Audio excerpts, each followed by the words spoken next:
totally uncleared and misunderstood concept is RSI, relative strength index. बहुत लोगों के इसके ऊपर कंफ्यूजन है कि इसको कैसे यूज किया जाता है, इसके ऊपर ट्रेड करके भी लॉस होता है। तो ये कॉन्सेप्ट, ये मिसअंडरस्टैंडिंग हम लोग इस वीडियो में क्लियर करेंगे। Stay tuned.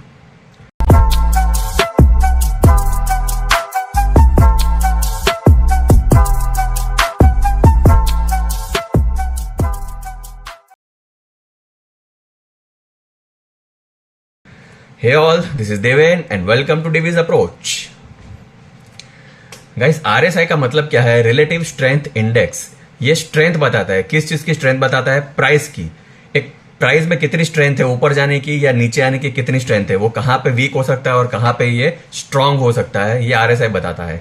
ये एक मोमेंटम इंडिकेटर है और ये एक बैंडेड ऑसिलेटर है। इसको हम लोग आगे चार्ट पे देखेंगे। ये तो थियरी हो गई, हम लोग चार्ट पे देखेंगे इसको कैसे प्लेस करते हैं, इसको कैसे यूज करते हैं। बहुत लोग बोलते हैं कि 60 के ऊपर बुलिश हो सकता है, बहुत लोग बोलते हैं 70 के ऊपर बुलिश हो सकता है, बहुत लोग बोलते हैं 70 के ऊपर ओवरबॉट है, कोई बोलता है 40 के नीचे बेरिश हो सकता है, कोई बोलता है 40 के नीचे ओवर सोल्ड है, 30 पे बाय करना चाहिए। लेकिन हर जगह पे आप ट्रेड करके भी लॉस हो जाता है। ऐसा क्यों? मैं ये नहीं बोलता हूं कि 60 राइट है या 70 राइट है या 80 राइट है या नीचे में 40 राइट है, 30 राइट है, 20 राइट है। मैं आपको ये कॉन्सेप्ट क्लियर करके इसमें बताऊंगा। ये हर चीज राइट है, लेकिन इसको किस तरीके से कब यूज करना चाहिए वो हम लोग आगे सीखेंगे। सबसे पहले हम लोग चार्ट पे आके उसको देखते हैं। थियरी तो हो गया, हम लोग प्रैक्टिकल पे देखते हैं थोड़ा अभी।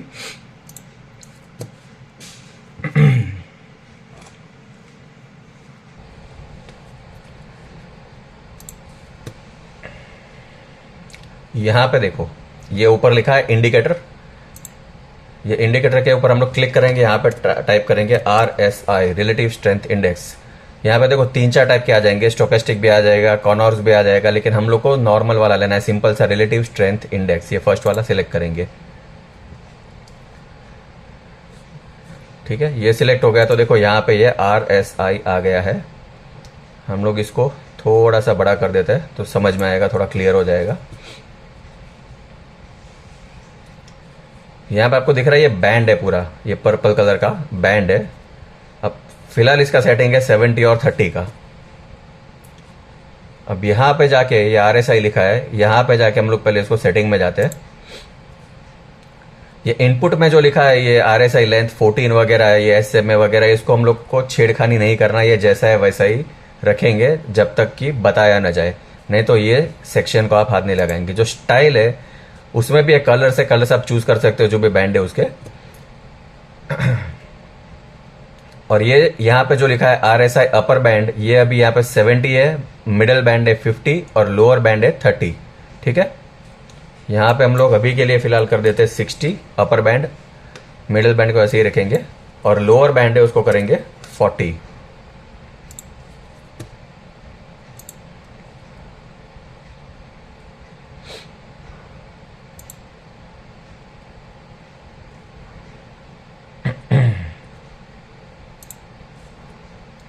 ये मूविंग एवरेज का निकाल देंगे हम लोग इसमें से। ठीक है, तो अभी ये बैंड हो गया। देखो लोअर बैंड यहाँ पे 40 है और अपर बैंड 60 है। ठीक है, और बीच में ये एक लाइन जा रही है जो है रिलेटिव स्ट्रेंथ इंडेक्स वाली लाइन। ये आपको थोड़ा ECG जैसा लगेगा, डॉक्टर चार्ट देखते हैं वैसे ही वो लोग भी चार्ट देखते हैं, हम लोग भी चार्ट देखते हैं।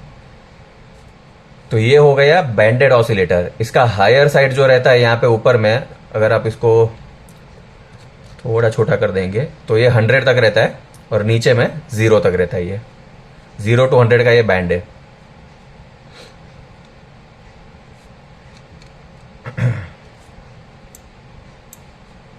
अब ये लाइन को कैसे यूज करते हैं वो हम लोग आगे सीखते हैं। अभी ये 60-40 रखना चाहिए, बहुत लोग 70-30 रखते हैं, बहुत लोग 80-20 भी रखते हैं। तो इसको कैसे यूज करते हैं हम लोग आगे सीखते हैं।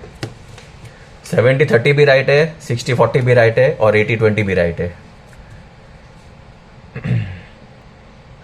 कौन से लेवल को ओवरबॉट बोलते हैं और कौन से लेवल को ओवरसोल्ड बोलते हैं वो हम लोग सबसे पहले स्टार्ट करते हैं। ठीक है, अभी हम लोग ने ये 60-40 रखा था, हम लोग इसको 70-30 करके भी देख लेते हैं। मिडिल बैंड को कोई हम लोग को छिड़कानी नहीं करनी, मिडिल बैंड 50 ही रहेगा। अब आपको दिख रहा है ये बैंड का विड्थ बढ़ गया, इसका हाइट बढ़ गया। वो अभी आपको समझ में नहीं आएगा कि ये बढ़ने से और कम होने से क्या होता है।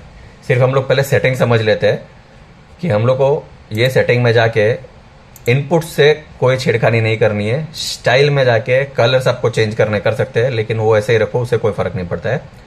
हम लोग अभी फिलहाल यहाँ पे 60-40 करके स्टार्ट करते हैं। आपको आगे मैं 70-30 भी सिखाऊंगा। तो ये 60-40 कर दिया तो देखो ये पीछे जो बैंड है उसका हाइट कम हो गया। 70-30 करोगे तो उसका हाइट बढ़ जाएगा थोड़ा।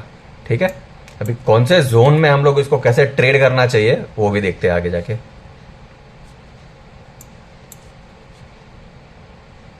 भैया पहले RSI को थोड़ा सा छोटा कर देते हैं तो चार्ट पे समझ में आएगा। अब यहां पे देखो, ये दिख रहा है RSI बढ़ रहा है, प्राइस भी बढ़ रहा है। ये प्राइस यहां से गिर रहा है, RSI भी गिर रहा है। तो जैसे जैसे प्राइस का मूवमेंट होता है अप और डाउन, सेम वे में RSI का मूवमेंट होता है। तो उसका मतलब क्या है कि वो साथ साथ में चल रहे हैं, वो प्रोपोर्शनेटली चलता है। प्राइस और RSI हमेशा रिलेटिव है, वो साथ साथ में ही चलेंगे। जैसे प्राइस का मूवमेंट होगा RSI का मूवमेंट होगा। अगर प्राइस ऊपर जा रहा है और RSI उतना ऊपर नहीं जा रहा है तो उसका मतलब है कि प्राइस में स्ट्रेंथ नहीं है। सेम वे में प्राइस नीचे जा रहा है और RSI उतना नीचे नहीं जा रहा है, जितना प्राइस जा रहा है उसके साथ साथ में नीचे नहीं जा रहा है, थोड़ा कम हो रहा है, उसका मतलब है कि अभी सेलिंग प्रेशर कम हो रहा है। प्राइस में अभी स्ट्रेंथ और कम है, अभी यहां से प्राइस गिरना कम हो जाएगा। तो उसका जो स्ट्रेंथ है, जो गिर रहा था, स्टॉक गिर रहा था, वो जो स्पीड से जा रहा था और RSI उतनी स्पीड से नीचे नहीं जा रहा है, उसका मतलब स्ट्रेंथ कम हो गई है, गिरने की स्ट्रेंथ कम हो गई है। तो अभी ये यहां से कभी भी यू टर्न मार सकता है। ठीक है, तो ये हम लोग ने सबसे पहले समझ लिया कि स्ट्रेंथ का मतलब क्या है RSI में। अब हम लोग जाके चार्ट पे देखते हैं प्रैक्टिकल एग्जांपल। चलो और एक चीज बता देता हूं आपको पहले। 60-40 में हम लोग सबसे पहले काम करेंगे, तो जब भी 60 क्रॉस होगा RSI तभी हम लोग बाय करेंगे, और 40 के नीचे क्रॉस होगा तो हम लोग शॉर्ट सेल करेंगे। लेकिन ये हर वक्त करेंगे नहीं। देखो यहां पे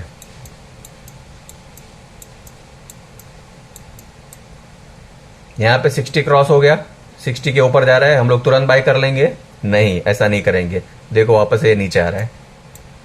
सेम वे में देखो यहां पे 40 के नीचे गया है, 40 के नीचे गया तो तुरंत शॉर्ट कर देंगे इसको, यहां पे नहीं।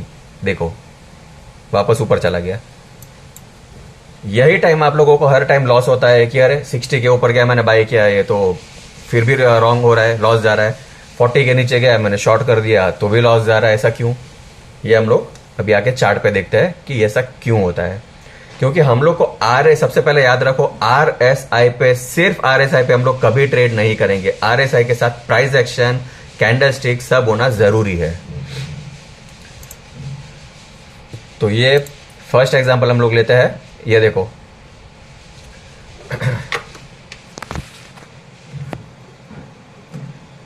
यहां पे ये जो एक इसका सपोर्ट लेवल था यहां पे पहले, इसके पहले भी इसने अगर यहां पे कहीं पे भी 40 के नीचे गया तो हम लोग तुरंत इसको शॉर्ट नहीं कर देंगे। यहां पे देखो ये शॉर्ट करेंगे तो यहां से वापस ऊपर चला गया। क्यों? यहां पे कोई प्राइस एक्शन नहीं मिला था। यहां पे देखो प्राइस एक्शन है, ये सपोर्ट लेवल को यहां पे ब्रेक किया और यहां पे RSI भी ये कैंडल पे देखो, यहां पे ये 40 के नीचे क्रॉस हो रहा है, तो अभी शॉर्ट करेंगे? यस, अभी शॉर्ट मारेंगे हम लोग। तो देखो प्राइस कितना अच्छे से नीचे आ गया, 40,000 वाला 500 पॉइंट नीचे। ये 5 मिनट्स का टाइम फ्रेम है। 60-40 जो है हम लोग यूज कर रहे हैं वो प्राइस एक्शन के साथ RSI को यूज करना है, और वो शॉर्ट टर्म है, इंट्राडे ट्रेडर्स के लिए है, वो स्विंग ट्रेडर्स के लिए जो 2-4 दिन का ट्रेड करते हैं, यानी 5 मिनट्स 15 मिनट्स। हम लोग अगर 30 मिनट्स और 60 मिनट्स पे आ गए, आवरली चार्ट पे आ गए, तो वो स्विंग ट्रेड हो जाएगा 3-4 दिन का। 5 मिनट्स 15 मिनट्स पे आ गया तो इंट्राडे हो गया। ये हम लोग 60 और 40 जो यूज कर रहे हैं वो इंट्राडे और स्विंग ट्रेड के लिए यूज करेंगे। तो जब भी ये 5 मिनट चार्ट पे देखो यहाँ पे ब्रेक हो रहा है तो प्राइस भी मिल गया हमको, और RSI भी यहाँ पे 40 नीचे जा रहा है, तब जाके हम लोग यहाँ पे तुरंत शॉर्ट मार लेंगे तो फॉल आ गया। और एक एग्जांपल देखते हैं आगे।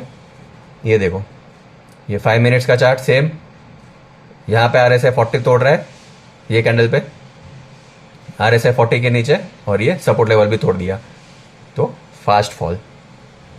तो तो आप प्राइस एक्शन के साथ में इसको काम करोगे तो ये ट्रेड सक्सेस होगा। अब तक आपका लॉस हो रहा था क्योंकि आप सिर्फ शायद आरएसआई पे काम कर रहे थे कि आरएसआई 60 क्रॉस हो गया तो बुलिश हो गया, मैंने बाय कर लिया, और 40 तोड़ दिया, 40 के नीचे बेरिश हो गया तो मैंने डायरेक्ट शॉर्ट सेल मार दिया। तो वैसा नहीं करना है।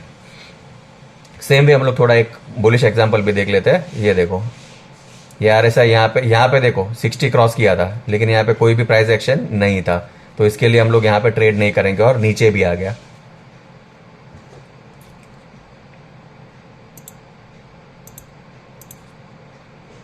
ये लेवल पे यहाँ पे देखो आरएसआई ये 60 के ऊपर है, लेकिन हम लोग ने यहाँ पे ट्रेड नहीं लिया है, कुछ भी नीचे आ गया है वापस से। यहाँ पे ये अभी ये 60 वापस क्रॉस किया है और ये जो उसका रेजिस्टेंस लेवल उसको क्रॉस किया है, तो क्या हो गया, प्राइस एक्शन भी मिल गया और हम लोग को आरएसआई भी मिल गया। तो यहाँ पे हम लोग ने बुलिश ट्रेड ले लिया, सीधा गैप अप। कितना बड़ा गैप अप है देखो, राइट। और एक हम लोग आगे देखते हैं बुलिश एग्जांपल। ये देखो, ये ट्रेंड लाइन, ये भी 15 मिनट्स का चार्ट है। यहां पे आरएसआई ने 60 क्रॉस किया है, ठीक है। तो ये फर्स्ट कैंडल पे ही हम लोग यहाँ पे ये बाय कर सकते हैं, तो सीधा हम लोग को ये गेन मिल जाएगा। ये पूरा गेन हम लोग को 200 पॉइंट का गेन एक दिन में मिल जाएगा। क्यों? क्योंकि आरएसआई 60 भी क्रॉस किया है और हमारा ये ट्रेंड लाइन ब्रेकआउट भी है। तो ये ब्रेकआउट पे यानी प्राइस एक्शन भी मिल गया और आरएसआई भी मिल गया। तो ये ट्रेड हम लोग कर सकते हैं, ठीक है। अब इसका मतलब ये नहीं है कि 70-30 रॉन्ग है, 60-40 पे हम लोग ने काम कर लिया। ये शॉर्ट टाइम फ्रेम के लिए हम लोग को टाइम फ्रेम पहले समझना चाहिए कि हम लोग इंट्राडे कर रहे हैं, 5 मिनट्स, 15 मिनट्स, आवरली पे कर रहे हैं, डेली पे, वीकली पे, मंथली पे कर रहे हैं, वो देख के काम करना चाहिए। तो ये हो गया स्विंग ट्रेडर्स और इंट्राडे प्लेयर्स के लिए, 5 मिनट्स, 15 मिनट्स और आवरली चार्ट के लिए। अब हम लोग 70-30 पे देखेंगे, वो भी सही है, वो क्यों सही है वो भी हम लोग देखते हैं आगे। और एक एग्जांपल देख लेते हैं।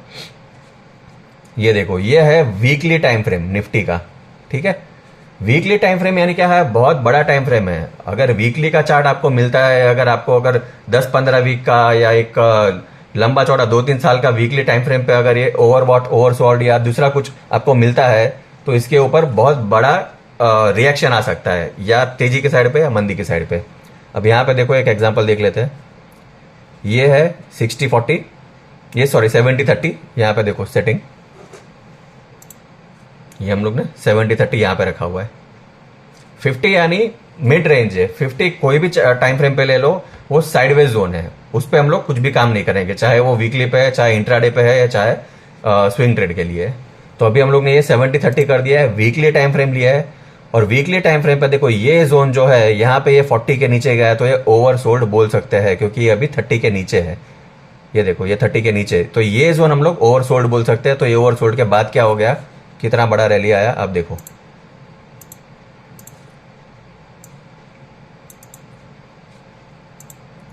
तो ये अच्छा रैली मिल सकता है। सेम वे में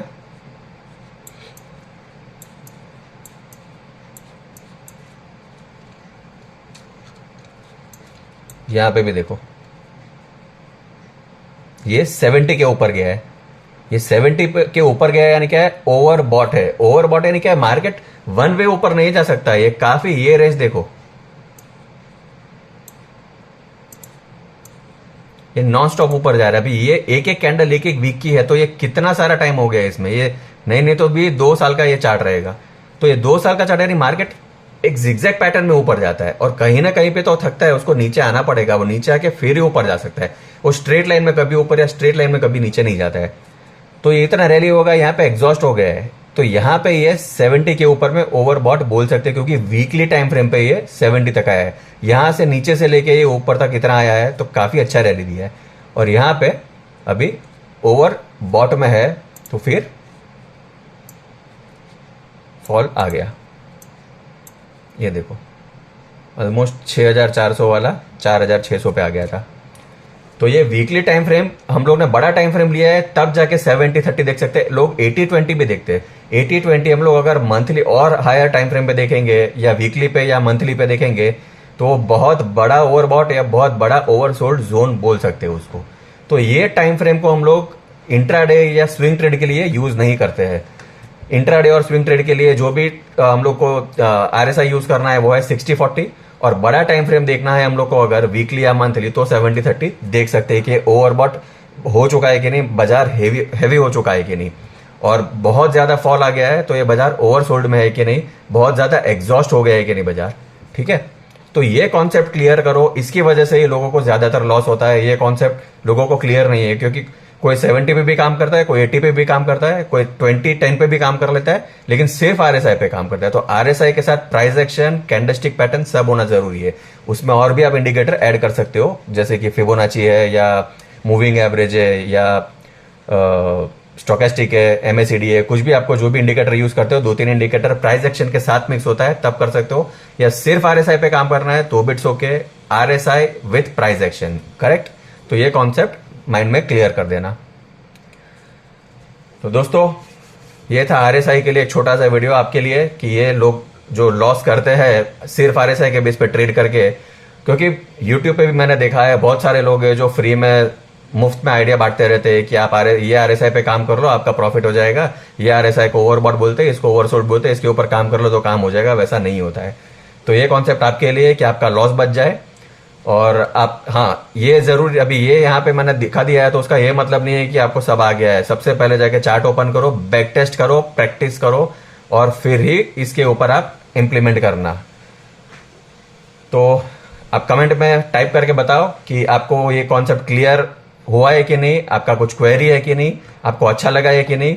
और आप कमेंट में करके ये लिख के बताओगे तो मुझे समझ में आएगा कि आपको ये वीडियो अच्छा लगा है, नहीं लगा है, या आपको और कुछ क्वेरी है, आपको और कुछ समझना है। तो आप लिखोगे तो मुझे समझ में आएगा कि मुझे इस टाइप के वीडियो लाने हैं कि नहीं लाने हैं। ठीक है, तो आप कमेंट करो, लाइक करो और शेयर करो। शेयर करोगे तो दूसरे लोगों तक ये वीडियो पहुंचेगा, और पहुंचेगा तो लोगों का नॉलेज बढ़ेगा और लॉस करते हुए बचेंगे। राइट। सो नया वीडियो आपके लिए आएगा, तब तक के लिए see you, keep practising, keep learning.